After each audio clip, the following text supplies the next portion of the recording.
നമസ്കാരം മലയാളി വാർത്തയിലേക്ക് സ്വാഗതം.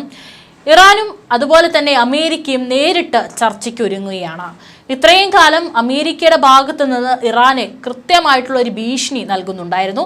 അതിന് പിന്നാലെയാണ് ഇപ്പോൾ സമ്മർദ്ദത്തിന് വഴങ്ങി ഇറാനും ഒരു ചർച്ചയ്ക്കായിട്ട് തയ്യാറെടുക്കുന്നത്. ഈ ചർച്ച പരാജയപ്പെട്ട് കഴിഞ്ഞാൽ ഒരു സൈനിക നീക്കം തന്നെയായിരിക്കും അമേരിക്ക നടത്താൻ പോകുന്നത് എന്നുള്ള കാര്യത്തിൽ യാതൊരു സംശയവും വേണ്ട.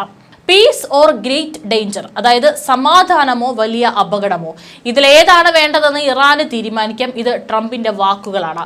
ഇതോടുകൂടി ഇറാനുമായി നേരിട്ടുള്ള ആണവ ചർച്ചകൾക്ക് ട്രംപ് തുടക്കം കുറിച്ചിരിക്കുകയാണ്. ടെഹ്റാന്റെ ആണവ പദ്ധതിയെക്കുറിച്ച് അമേരിക്കയും ഇറാനും നേരിട്ടുള്ള ചർച്ചകൾ ആരംഭിച്ചതായി റിപ്പോർട്ടുകൾ പുറത്തു വരികയാണ്.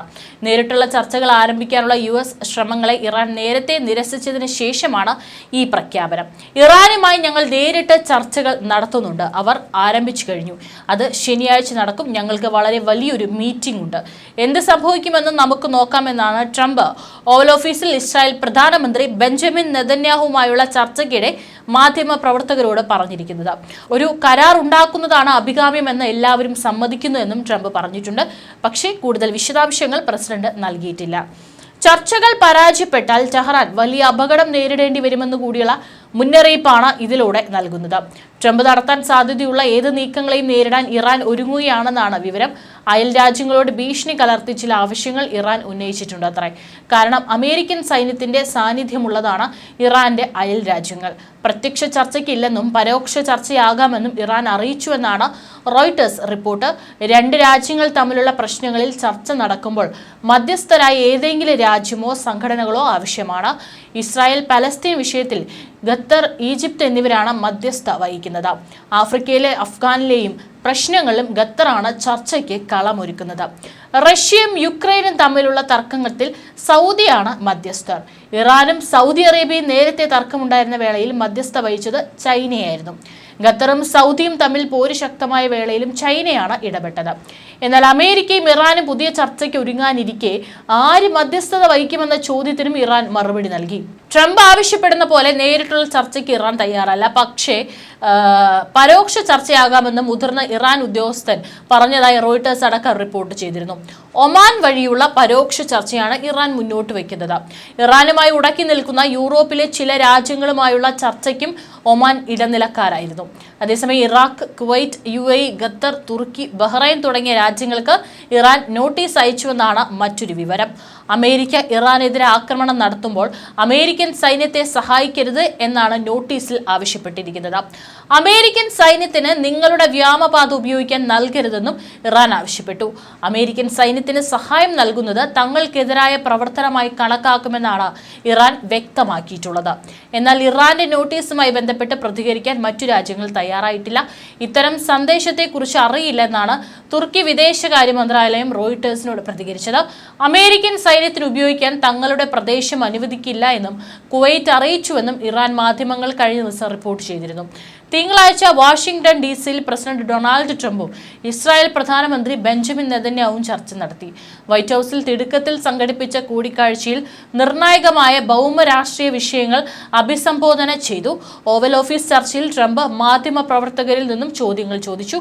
അതേസമയം നെതന്യാഹു പലപ്പോഴും രഹസ്യമായി സംസാരിച്ചിട്ടുണ്ടായിരുന്നു. പ്രധാന വിഷയങ്ങളിൽ ഇടയ്ക്കിടെ പരാമർശങ്ങൾ നടത്തി. ഇറാന്റെ ആണവ അഭിലാഷങ്ങൾ, ഗാസ വെടിനിർത്തൽ ചർച്ചകൾ, തുർക്കിയുമായുള്ള വർദ്ധിച്ചുവരുന്ന പിരിമുറുക്കങ്ങൾ എന്നിവയെക്കുറിച്ചുള്ള ചോദ്യങ്ങൾക്ക് ട്രംപ് ഉത്തരം നൽകി. പശ്ചിമേഷ്യയിലെ രാഷ്ട്രീയ പ്രാദേശിക സ്ഥിരതയെ ബാധിക്കുന്നതും രൂപപ്പെടുന്നതുമായ പ്രധാന വിഷയങ്ങളിലും ട്രംപും നെതന്യാഹുവും തമ്മിലുള്ള യോജിപ്പും സംഘർഷവും ചർച്ചയിൽ പ്രകടമായി. അതിൽ ഒന്നാമത്തേതാണ് ആദ്യം പറഞ്ഞ ആണവ കരാറിനെ കുറിച്ച് ചർച്ച ചെയ്യുമെന്ന് പറഞ്ഞ കാര്യം. ഇറാനിയൻ ആണവ കേന്ദ്രങ്ങൾക്കെതിരെ സൈനിക ആക്രമണങ്ങൾക്ക് അംഗീകാരം നൽകണമെന്ന് വാഷിംഗ്ടണിൽ നെതന്യാഹുവിന്റെ സമ്മർദ്ദം തുടരുന്നതിനിടെയാണ് ഈ നീക്കം.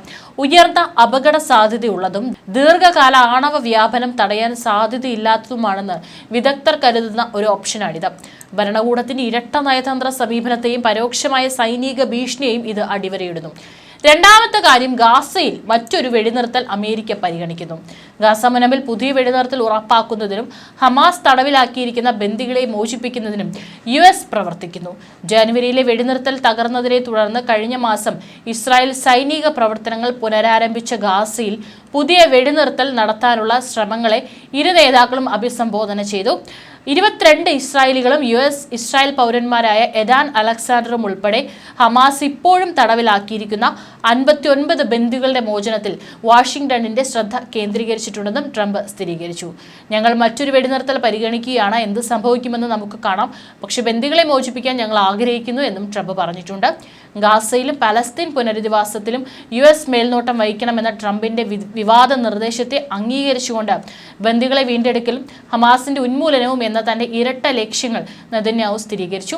ഗാസ മുനമ്പിനെ നിയന്ത്രിക്കുകയും സ്വന്തമാക്കുകയും ചെയ്യുന്ന അമേരിക്ക പോലുള്ള ഒരു സമാധാന സേന അവിടെ ഉണ്ടായിരിക്കുന്നത് നല്ല കാര്യമായിരിക്കുമെന്നും ട്രംപ് പറഞ്ഞിട്ടുണ്ട്. മൂന്നാമത്തെ കാര്യം, നെതന്യാഹു വളരെ വേഗത്തിൽ തീരുവ പരിഹാരം ആഗ്രഹിക്കുന്നു. ട്രംപ് ഇസ്രായേൽ ഉൽപ്പന്നങ്ങൾക്ക് പുതുതായി ഏർപ്പെടുത്തിയ 17% പരസ്പര തീരുവ ഒഴിവാക്കാൻ നെതന്യാഹു ശ്രമിച്ചതോടെ വ്യാപാര സംഘർഷങ്ങൾ ഉടലെടുത്തു. യുഎസുമായുള്ള ഇസ്രായേലിന്റെ വ്യാപാര കമ്മി ഇല്ലാതാക്കുമെന്നും തടസ്സങ്ങൾ നീക്കുമെന്നും അദ്ദേഹം പ്രതിജ്ഞയെടുത്തു. വളരെ വേഗത്തിൽ ഒരു പരിഹാരം കൊണ്ടുവരുമെന്ന് താൻ പ്രതീക്ഷിക്കുന്നു എന്നും പറഞ്ഞു. ട്രംപ് ഇസ്രായേൽ ഉൽപ്പന്നങ്ങൾക്ക് ചുമത്തിയ പരസ്പര തീരുവ പരിഹരിക്കാൻ നെതന്യാഹു ശ്രമിക്കുകയും വ്യാപാര കമ്മി പരിഹരിക്കുമെന്ന് പ്രതിജ്ഞ എടുക്കുകയും ചെയ്തപ്പോൾ ഇസ്രായേലിനുള്ള വാർഷിക സൈനിക സഹായമായ $4 ബില്യൺ കുറിച്ചുള്ള ട്രംപിന്റെ ഓർമ്മപ്പെടുത്തൽ ഇസ്രായേൽ പ്രധാനമന്ത്രിക്ക് നേരിടേണ്ടി വന്നു. തങ്ങളുടെ സുഹൃത്തുക്കളെ ഞങ്ങൾ പരിപാലിക്കുന്നു എന്നും ട്രംപ് അഭിപ്രായപ്പെട്ടു. നെതന്യാഹുവിന്റെ അഭ്യർത്ഥനകൾക്കിടയിലും താരിഫ് താൽക്കാലികമായി നിർത്താൻ ട്രംപ് ഒരു ചായവും കാണിച്ചില്ല. ഉൽപ്പന്നങ്ങൾക്ക് ബീജിംഗ് 34% തീരുവ ചുമത്തിയതിന് പ്രതികാര നടപടിയായി താരിഫ് താൽക്കാലികമായി നിർത്തുന്നത് ട്രംപ് തള്ളിക്കളഞ്ഞു. ചൈനീസ് ഇറക്കുമതി തീരുവ 54% ഉയർത്തുമെന്ന ഭീഷണിയും ആവർത്തിച്ചു. 4 തുർക്കി ഇസ്രായേൽ സംഘർഷങ്ങൾ പരിഹരിക്കുമെന്നും ട്രംപ് പറയുന്നു. സിറിയയിൽ തുർക്കിയുടെ വർദ്ധിച്ചുവരുന്ന സ്വാധീനത്തെക്കുറിച്ച് നെതന്യാഹു ആശങ്ക ഉന്നയിച്ചു. അവിടെ പ്രസിഡന്റ് റജബ് തൊയ്യിബ് എർദോഗാൻ നിയുക്ത ഭീകര സംഘടനയായ ഹയാത്ത് തഹ്രീർ അൽ ഷാമിനെ ഉൾപ്പെടുത്തി ഒരു പരിവർത്തന സർക്കാരിനെ പിന്തുണയ്ക്കുന്നു. തുർക്കി സൈന്യത്തിന് ആതിഥേയത്വം വഹിക്കുന്ന സിറിയൻ വ്യോമതാവളങ്ങൾക്ക് നേരെയുള്ള സമീപകാല ഇസ്രായേലി വ്യോമാക്രമണങ്ങൾ പിരിമുറുക്കം വർദ്ധിപ്പിച്ചു. തുർക്കിയുമായി നിങ്ങൾക്കുള്ള ഏത് പ്രശ്നവും എനിക്ക് പരിഹരിക്കാൻ കഴിയുമെന്ന് ഞാൻ കരുതുന്നു. നമ്മൾ ന്യായബോധമുള്ളവരായിരിക്കും. എർദോഗാനുമായുള്ള തന്റെ ബന്ധത്തെ പരാമർശിച്ചുകൊണ്ടും ട്രംപ് നെതന്യാഹുവിനോട് പറഞ്ഞു. ട്രംപിന്റെ മധ്യസ്ഥ പങ്കിനെ അംഗീകരിച്ച നെതന്യാഹു യുണൈറ്റഡ് സ്റ്റേറ്റ്സ് പ്രസിഡന്റിനേക്കാൾ മികച്ചൊരു സംഭാഷകനെ നമുക്ക് ലഭിക്കില്ല എന്നും പറഞ്ഞു. 5 റഷ്യ-യുക്രൈൻ പോരാട്ടത്തിൽ ട്രംപ് സന്തുഷ്ടനല്ല. പരിമിതമായ വെടിനിർത്തൽ കരാറിന് മധ്യസ്ഥ വഹിക്കാനുള്ള ശ്രമങ്ങൾക്കിടയിലും റഷ്യ-യുക്രൈൻ പോരാട്ടത്തിൽ ട്രംപ് അതൃപ്തി പ്രകടിപ്പിച്ചു. നടന്നുകൊണ്ടിരിക്കുന്ന ചർച്ചകൾ കാരണം റഷ്യ താരിഫുകളിൽ നിന്ന് ഒഴിവാക്കിയെങ്കിലും യുക്രൈൻ അതിന്റെ കയറ്റുമതിയിൽ 10% തീരുവ നേരിടേണ്ടി വന്നു. നടന്നുകൊണ്ടിരിക്കുന്ന റഷ്യ-യുക്രൈൻ സംഘർഷത്തെ അഭിസംബോധന ചെയ്തുകൊണ്ട് ഊർജ്ജാടിസ്ഥാന സൗകര്യങ്ങളിലും കരിങ്കടൽ ഷിപ്പിംഗിലും ശ്രദ്ധ കേന്ദ്രീകരിച്ച മധ്യസ്ഥ വഹിച്ച വെടിനിർത്തൽ ചർച്ചകൾക്കിടയിലും ശക്തമായ ബോംബാക്രമണങ്ങളെക്കുറിച്ചും ട്രംപ് പരാമർശിച്ചു. അവർ ഇപ്പോൾ ഭ്രാന്തമായി ബോംബാക്രമണം നടത്തുകയാണ്. അതൊരു നല്ല സാഹചര്യമല്ല എന്നും പറഞ്ഞിട്ടുണ്ട്.